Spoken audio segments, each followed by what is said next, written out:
नमस्कार दोस्तों, Manjit math magic में आपका स्वागत है। रोज की भांति आज हम फिर से आपके लिए 50 क्वेश्चंस के मिनी टेस्ट लेकर हाजिर हैं। दोस्तों, आज का टेस्ट शुरू करने से पहले हम आपको बता दें कि जो लोग नए हैं वो लोग चैनल को सब्सक्राइब कर लें और बेल आइकन को दबा दें ताकि नेक्स्ट वीडियोज और टेस्ट की सूचना आप तक पहुंच सके। और दोस्तों, 50 क्वेश्चंस के इस टेस्ट को सोल्व करने के बाद आप अपने इसको जरूर कमेंट करके बताएं ताकि पता चल सके कि आपकी तैयारी कैसी है, साथ ही अन्य लोगों को भी तुलनात्मक स्थिति पता चल सके। तो चलिए शुरू किया जाए। आज का पहला प्रश्न, भू राजस्व प्रशासन के क्षेत्र में शेरशाह तथा अकबर के मध्य निम्नलिखित में से कौन नियंत्रण की कड़ी थी? इसका आंसर होगा ऑप्शन बी, टोडरमल। शाहजहां के बल्ख अभियान का क्या उद्देश्य था?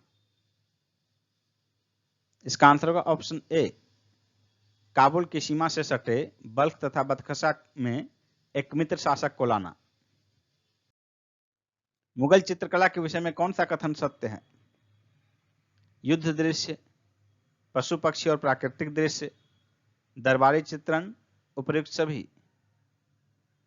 इसका आंसर होगा ऑप्शन डी, उपर्युक्त सभी। निम्नलिखित में से किस सत्याग्रह आंदोलन में गांधी जी ने प्रत्यक्ष रूप से भाग नहीं लिया था? इसका आंसर होगा ऑप्शन सी, वायकोम सत्याग्रह।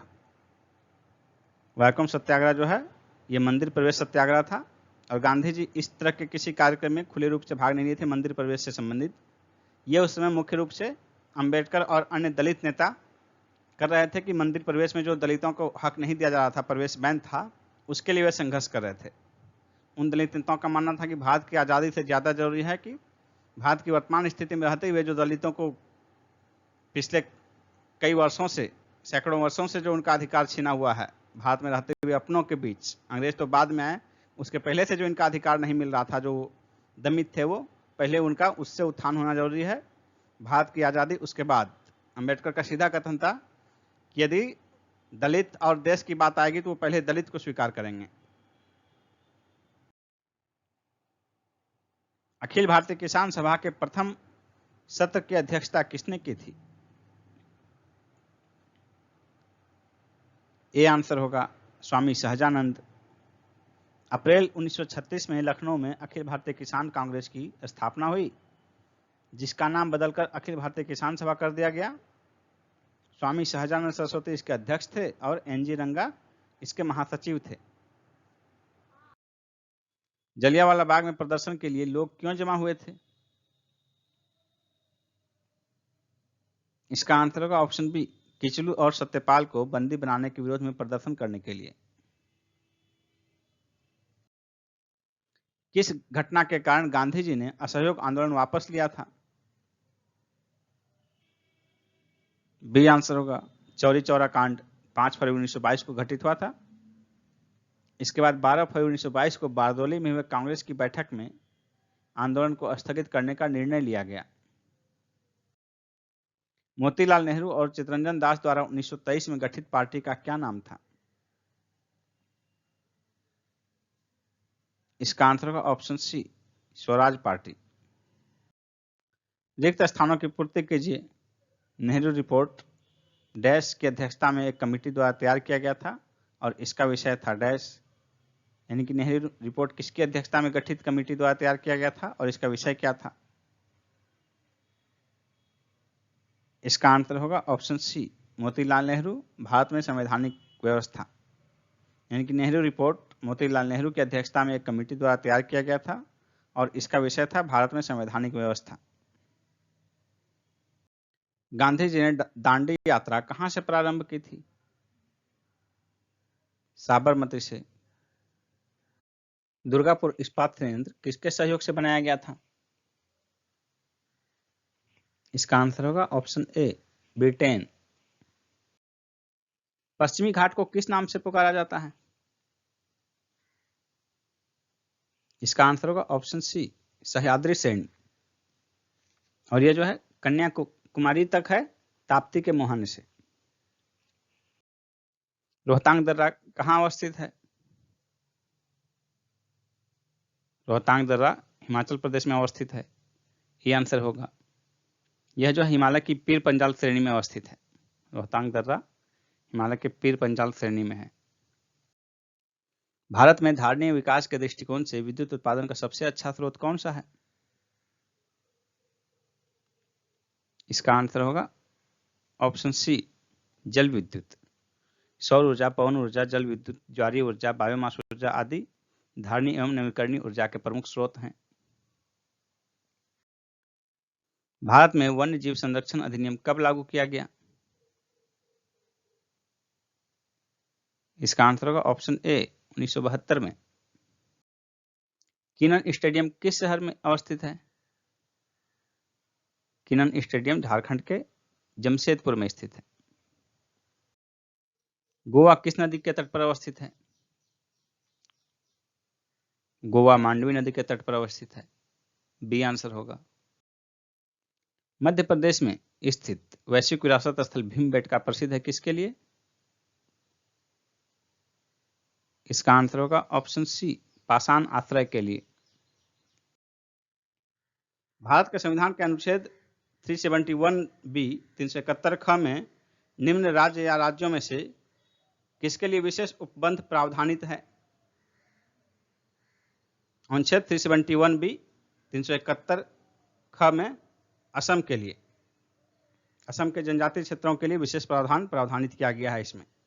नेक्स्ट क्वेश्चन है, भारत का राष्ट्रपति अपना त्याग पत्र किसको संबोधित करके देता है?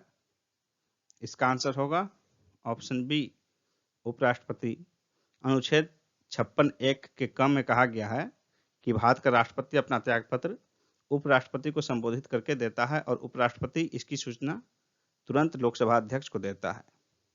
नेक्स्ट क्वेश्चन है, भारतीय संविधान के किस अनुच्छेद के अंतर्गत राष्ट्रपति संसद के दोनों सदनों द्वारा पारित किसी बिल पर अपनी स्वीकृति रोक सकते हैं? इसका आंसर होगा ऑप्शन डी, अनुच्छेद 111। अनुच्छेद 111 में प्रावधान किया गया है कि राष्ट्रपति संसद के दोनों सदनों द्वारा पारित विधेयक पर स्वीकृति प्रदान करेंगे या अपनी स्वीकृति रोक सकते हैं या विधेयक को पुनर्विचार हेतु संसद सदनों को लौटा सकेंगे, लेकिन सिर्फ धन विधेयक के मामले में ही पुनर्विचार हेतु नहीं लौटाया जा सकता है। नेक्स्ट है, स्वतंत्र भारत के प्रथम राष्ट्रपति थे किस प्रदेश से थे? इसका आंसर होगा ऑप्शन सी, बिहार से। प्रथम राष्ट्रपति डॉक्टर राजेंद्र प्रसाद बिहार से रहने वाले थे। नेक्स्ट है, भारत के पूर्व राष्ट्रपतियों में निम्नलिखित में से कौन बिहार के राज्यपाल रह चुके हैं? इसका आंसर होगा option C, doctor Zakir Hussain. Doctor Zakir Hussain 6 जुलाई 1957 से 11 मई 1962 तक बिहार के राज्यपाल रह चुके हैं। नेक्स्ट है, कैबिनेट का तात्पर्य क्या है? इसका आंसर होगा ऑप्शन बी, कैबिनेट स्तर के मंत्री। नेक्स्ट है, केंद्रीय मंत्रिपरिषद के त्यागपत्र देने के उपरांत निम्न में से कौन सा एक सही स्थिति नहीं है? इसका आंसर होगा ऑप्शन ए, राष्ट्रपति शासन लागू हो जाएगा। यही स्टेटमेंट गलत है, बाकी 3 स्टेटमेंट जो है ये तीनों स्टेटमेंट मंत्रिपरिषद के त्यागपत्र देने के उपरांत की सही स्थिति को व्याख्या करते हैं। वो स्टेटमेंट है, राष्ट्रपति वैकल्पिक व्यवस्था बनाने तक उन्हें बने रहने के लिए कहेंगे। दूसरा है, वैकल्पिक व्यवस्था से अभिप्राय है कि यथासंभव शीघ्र नई सरकार के गठन हेतु आम चुनाव कराए जाएं।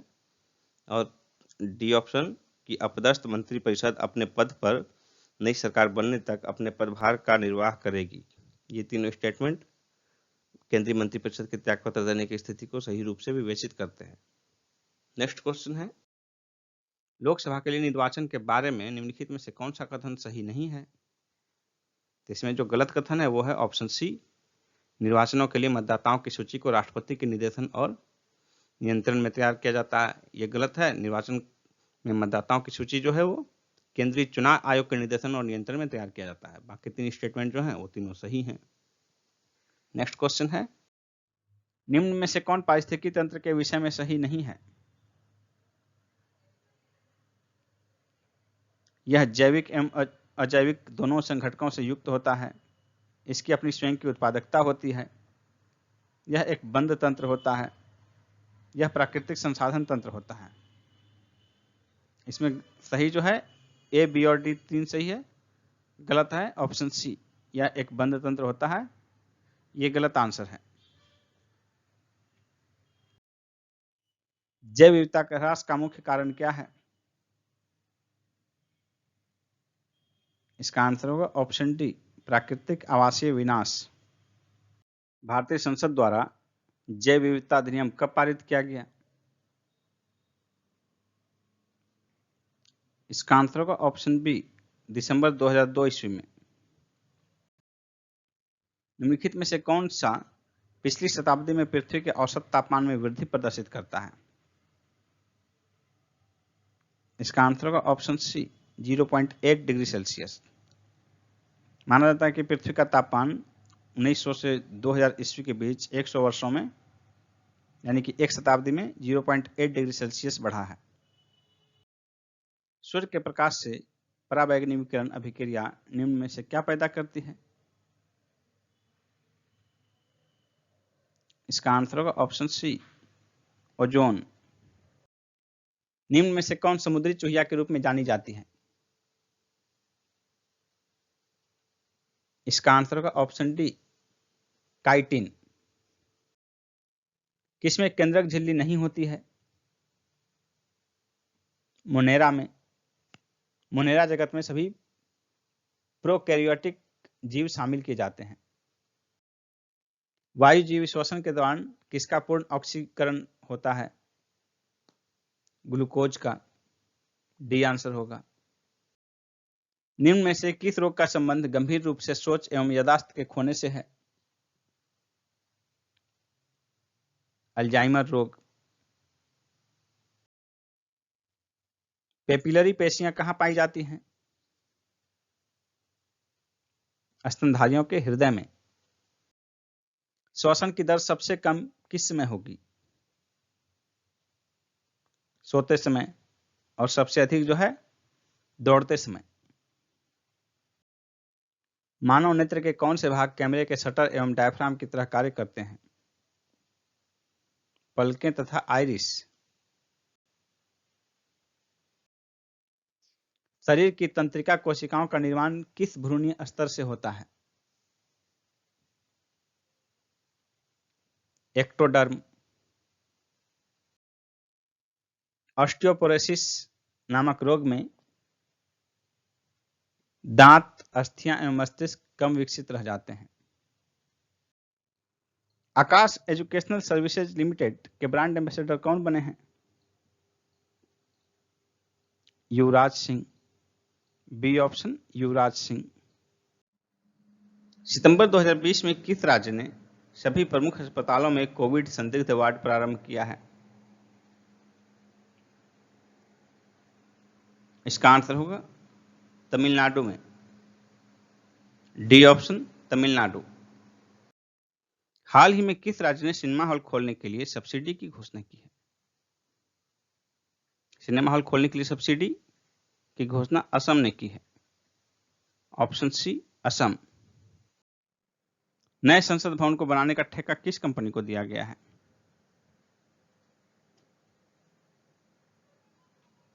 टाटा प्रोजेक्ट लिमिटेड को। C option, Tata project limited को। इसके लिए इसने 961.9 करोड़ रुपए की बोली लगाई।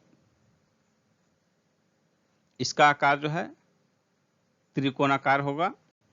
नया संसद भवन हमारा अभी जो वर्तमान में है वो गोलाकार है लगभग। पेटीएम फर्स्ट गेम्स ने किस क्रिकेटर को अपना ब्रांड एम्बेसडर बनाया है? सचिन तेंदुलकर को। B option, Sachin Tendulkar. केरल में प्रथम साम्यवादी सरकार का गठन कब किया गया? केरल में प्रथम साम्यवादी सरकार का गठन कब किया गया? इसका आंसर होगा ऑप्शन डी, 1957 ईस्वी में। नेक्स्ट है लॉन्ग वॉक टू फ्रीडम पुस्तक किसकी रचना है? Long walk to freedom, Nelson Mandela. All India radio AIR का गठन कब हुआ? ऑल इंडिया रेडियो का गठन कब हुआ? इसका आंसर होगा ऑप्शन बी, 1936 में। और 1957 में इसका नाम बदलकर आकाशवाणी कर दिया गया। भारत में रेडियो का प्रसारण जो है 1927 ईस्वी में प्रारंभ किया गया था। नेक्स्ट है भारत का सबसे बड़ा प्राकृतिक बंदरगाह कौन है? इसका आंसर होगा option D, Mumbai. Next question है, भारत का राष्ट्रीय आदर्श वाक्य क्या है? इसका आंसर होगा ऑप्शन ए, सत्यमेव जयते। नेक्स्ट है, दोस्तों यदि आप बीपीएससी की तैयारी कर रहे हो और उसका क्लास करना चाहते हो तो अनअकैडमी पर क्लासेस चल रहे हैं और नए बैच भी शुरू होने वाले हैं। देखिए अपकमिंग बैचेज ये शुरू हो रहा है 15 दिसंबर से शुरू होने की तिथि है और ये समाप्त होगा 10 जुलाई 2021 को। विजय बीपीएससी 10 महीने का फाउंडेशन बैच है ये, प्रीलिम्स और मेंस दोनों के लिए। और देखिए अपकमिंग बैच दूसरा है टारगेट बीपीएससी, ये भी 10 महीने का फाउंडेशन बैच है इंग्लिश में, बीपीएससी प्रीलिम्स और मेंस दोनों के लिए। इसके प्रारंभ होने की तिथि है 17 दिसंबर और ये चलेगा 10 सितंबर 2021 तक। और जो बैचेज चल रहे हैं ऑनगोइंग बैचेज वो देखिए 30 नवंबर को स्टार्ट हो चुका है और समाप्त होने की तिथि है 10 दिसंबर, 20 दिसंबर को समाप्त होगा। दूसरा जो बैच है करंट अफेयर्स बिहार स्पेशल और मैथ के लिए वो 28 नवंबर को शुरू हुआ है और समाप्त होने की तिथि है 20 दिसंबर को। अपकमिंग टेस्ट सीरीज देखिए, डेली T20 20 मिनट में 20 question, Monday to Friday 8 PM। लेकिन दोस्तों सबसे पहले कि आपको अनअकैडमी ज्वाइन कैसे करना है, तो आप अनअकैडमी का ऐप डाउनलोड कीजिए। ऐप डाउनलोड करने के बाद उस पर सिलेक्ट कीजिए बीपीएससी। बीपीएससी सिलेक्ट करने के बाद देखिए आपके सामने आएगा गेट सब्सक्रिप्शन का ऑप्शन। तो कैसे सब्सक्रिप्शन प्राप्त करना है आपको, टाइप किए यहाँ बीपीएससी, फिर ये ऑप्शन आया, उसके बाद देखिए गेट सब्सक्रिप्शन यहाँ है। यहाँ आपको सब्सक्रिप्शन के लिए क्लिक कीजिएगा तो आपके सामने स्क्रीन पर आएगा। फिर आपके सामने देखिए आप कौन सा कोर्स ज्वाइन करना चाहते हैं, 1 महीने का, 3 महीने का, 6 महीने का या 12 महीने का, 24 महीने, जो भी कोर्स ज्वाइन करना चाहते हैं उसे क्लिक कीजिए। मान लीजिए आप सिलेक्ट कर रहे हैं इसे, सिलेक्ट किए, उसके बाद नीचे देखिए आएगा प्रोसीड टू पे, लेकिन उसके पहले आपको यहाँ पर एंटर करना हमारा रेफरल कोड। रेफरल कोड देखिए आपके सामने है MMM101, MMM101 ये आपका रेफरल कोड है। इसे डालने के बाद आपको 10% डिस्काउंट मिलेगा। और इस कोड का फायदा यह है कि अनअकैडमी के फ्री क्लासेस जब आप ज्वाइन करेंगे तो वहां भी आपको इस कोड का यूज करना है। बिना इस कोड को यूज किए आप फ्री क्लासेस भी ज्वाइन नहीं कर सकते हैं। आगे उसके बारे में बताया जाएगा फ्री क्लासेस के बारे में। तो जब आप यहाँ कोड डालेंगे, इस स्थान पर जब आप कोड यूज करेंगे, उसके बाद आप प्रोसीड टू पे करेंगे, उसके बाद आपके सामने होगा लाइव क्लास अटेंड करने का मौका। तो देखिए how to attend live class, इसमें आप जो भी सिलेक्ट करना है उसे सिलेक्ट करके लाइव क्लास अटेंड कर सकते हैं। व्यू पीडीएफ, आप यहाँ पीडीएफ भी देख सकते हैं। इस तरह देखिए डाउट क्लियरिंग सेशन में आप भाग ले सकते हैं। डाउट क्लियर करना आपको देखिए यहाँ doubt clearing session. Quiz attempt कैसे करें, तो ये देखिए वीकली क्विज, आप वीकली क्विज भी अटेंड कर सकते हैं। यहाँ आप बेनिफिट्स ऑफ अनअकैडमी देख सकते हैं, पूरा डिटेल से दिया हुआ है, देखिए सभी बिंदु को। टॉप एजुकेटर्स देखिए अनअकैडमी के आपके सामने हैं, टॉप एजुकेटर्स। और दोस्तों न्यू फ्री प्लान देखिए अनअकैडमी का 1 दिसंबर को लॉन्च हो चुका है। आपके सामने है बेनिफिट्स ऑफ फ्री प्लान, देखिए पूरा डिटेल दिया गया है। Special classes, full length test, live quiz, T20 series.